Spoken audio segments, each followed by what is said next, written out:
Assalamualaikum warahmatullahi wabarakatuh. Saya Eki Yuliani dari kelas 2C Prodi Tadris Bahasa Indonesia.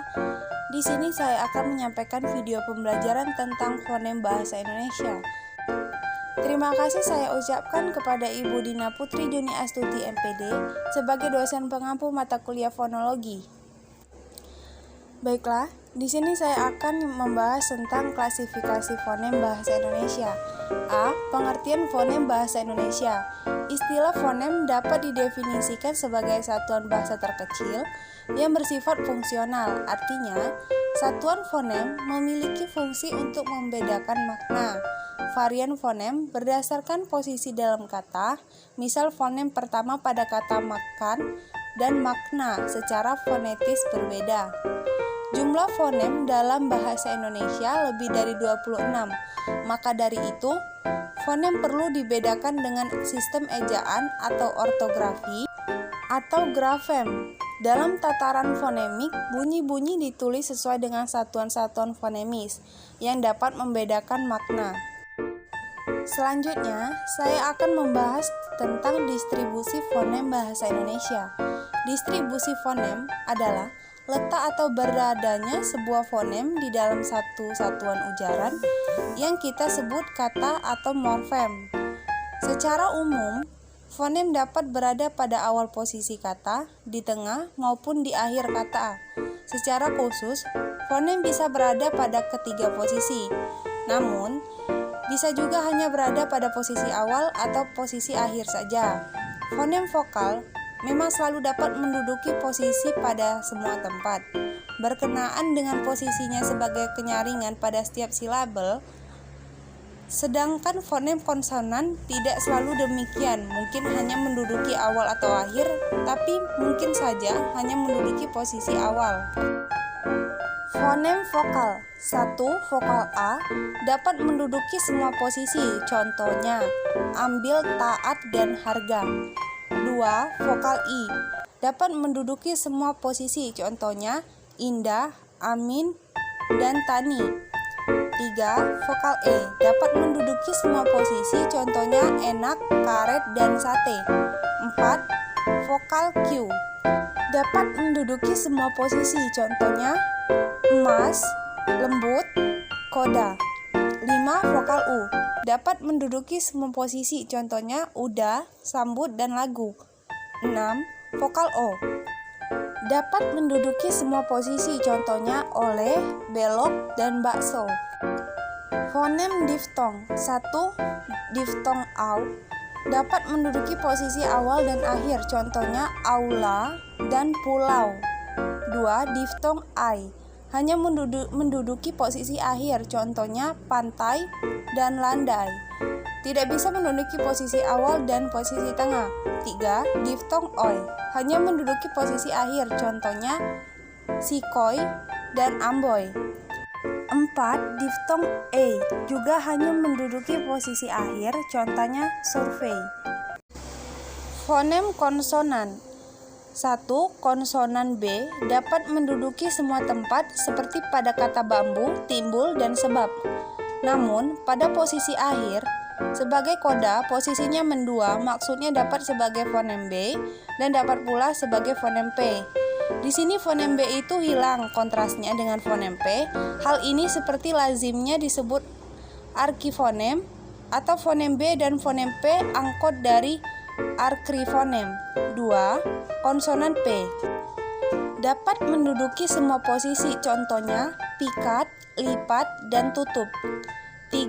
Konsonan M dapat menduduki semua posisi, contohnya makan, aman, dan dalam. 4. Konsonan semivokal W dapat menduduki posisi awal dan tengah, contohnya waris dan awam. Pada semivokal W merupakan bagian diftong atau AU, secara ortografi dilambangkan dengan huruf U, misalnya pulau. 5. Konsonan F dapat menduduki semua posisi, contohnya fitnah, sifat, dan aktif. Konsonan labiodental tak bersuara F, tapi bersuara V, tidak memiliki pasangan minimal. 6.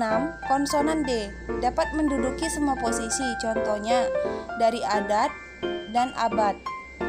Namun, pada posisi akhir, fonem D lazim dilafalkan sebagai bunyi T. Jadi, fonem D adalah anggota dari arti fonem D dan masih banyak lagi konsonan yang lain. Gugus konsonan. 1. Gugus konsonan BR dapat menduduki posisi awal dan tengah, contohnya pada kata Brahmana dan Labrak. 2. Gugus konsonan BL dapat menduduki posisi awal dan tengah seperti pada kata Blanko dan ambulans. 3. Gugus konsonan BY hanya menduduki posisi tengah seperti kata objek dan subjek. 4. Gugus konsonan DR dapat menduduki posisi awal dan tengah seperti pada kata drama dan sudra. 5. Gugus konsonan DW menduduki posisi awal saja seperti pada kata Dwi Dharma. 6. Gugus konsonan DY menduduki posisi tengah saja seperti pada kata Madya. 7. Gugus konsonan FL menduduki posisi awal dan tengah seperti pada kata flanel dan inflasi. Dan masih banyak lagi gugus konsonan yang lain.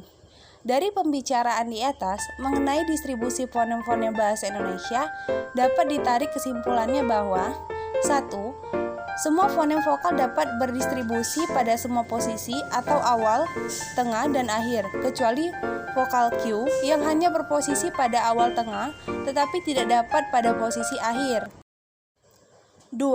Fonem diftong atau gugus vokal pada umumnya hanya menduduki posisi akhir, kecuali diftong au yang dapat menduduki posisi awal dan akhir. 3. Semua fonem konsonan dapat menduduki posisi awal, tengah, dan akhir, kecuali fonem W, N, J, C, dan G yang tidak dapat menduduki posisi akhir, dan fonem tanda tanya yang tidak dapat menduduki posisi awal. 4. Mengenai gugus konsonan. A. Semua gugus konsonan dapat menduduki posisi awal, kecuali gugus BY yang tidak dapat. B. Posisi tengah dapat diduduki oleh gugus BL, BR, BY, DR, DY, FL, GL, KS, KW, PR, SKR, dan TR. Yang lainnya tidak dapat. C. Satu-satunya gugus yang dapat menduduki posisi akhir adalah KS. Selanjutnya akan membahas tentang realisasi fonem bahasa Indonesia. Realisasi fonem sebenarnya sama dengan bagaimana fonem itu dilafalkan. Hanya masalahnya kalau orang Indonesia melafalkan fonem-fonem bahasa Indonesia sangat banyak sekali variasinya. Hal ini berkenaan bahwa bangsa Indonesia terdiri dari berbagai etnis dan berbagai bahasa daerah, sehingga ketika melafalkan fonem-fonem bahasa Indonesia pasti dipengaruhi oleh sistem fonologi bahasa daerahnya. Di sini dalam kajian fonemik, kita mencoba merumuskan bagaimana fonem-fonem bahasa Indonesia harus direalisasikan, dalam arti harus dilafalkan atau diucapkan. Realisasi fonem vokal. Secara umum, realisasi fonem vokal bahasa Indonesia adalah sebagai berikut. 1. Fonem I. Fonem ini mempunyai dua macam realisasi, yaitu pertama, direalisasikan sebagai bunyi I apabila berada pada silabel terbuka atau silabel tak berkoda, seperti pada kata kini, lidi, sapi. Kedua, direalisasikan sebagai bunyi L apabila berada pada silabel tertutup atau silabel berkoda, seperti pada kata batik, ambil, lirik. 2. Fonem E. Fonem E mempunyai dua macam realisasi, yaitu pertama, direalisasikan sebagai bunyi E apabila berada pada silabel terbuka, seperti pada kata sate, PT, pate, dan berabe. Kedua, direalisasikan sebagai bunyi E apabila berada pada silabel tertutup, seperti pada kata monyet, karet, dan ember. 3. Fonem A. Secara umum, fonem A direalisasikan sebagai bunyi A baik pada posisi awal kata, tengah kata, maupun akhir kata, seperti pada kata apa, padam, dan dua. Secara fonetis, akibat pengaruh lingkungan, Sebenarnya fonem A pada silabel pertama kata apa, pada silabel kedua kata padam, dan pada silabel ketiga pada kata dua adalah tidak sama. Namun, ketidaksamaan itu tidak dapat dipolakan seperti pada pengucapan fonem I dan E. 4. Fonem E. Secara umum, direalisasikan bunyi E seperti pada kata kera, rat, dan maret. 5. Fonem U. Fonem U mempunyai dua macam realisasi, yaitu pertama, dilafalkan sebagai bunyi U apabila berada pada silabel terbuka seperti pada kata susu, ibu, dan tunggu. Kedua, direalisasikan sebagai bunyi U apabila berada pada silabel tertutup seperti pada kata kasur, libur, dan tangguh. 6. Fonem O. Fonem O mempunyai dua macam realisasi, yaitu pertama, direalisasikan sebagai bunyi O apabila berada pada silabel terbuka seperti pada kata toko, bakso, dan soto. Kedua, direalisasikan sebagai bunyi O apabila berada pada silabel tertutup seperti pada kata toko. Realisasi fonem konsonan. 1. Fonem B. Fonem B mempunyai dua macam realisasi, yaitu pertama, direalisasikan sebagai bunyi B apabila berada pada awal silabel, baik silabel terbuka maupun silabel tertutup yang bukan ditutup oleh fonem konsonan B, misalnya pada kata bagus, kabur, dan bantal. Kedua, direalisasikan sebagai bunyi B atau P apabila berposisi sebagai koda pada sebuah lesibel.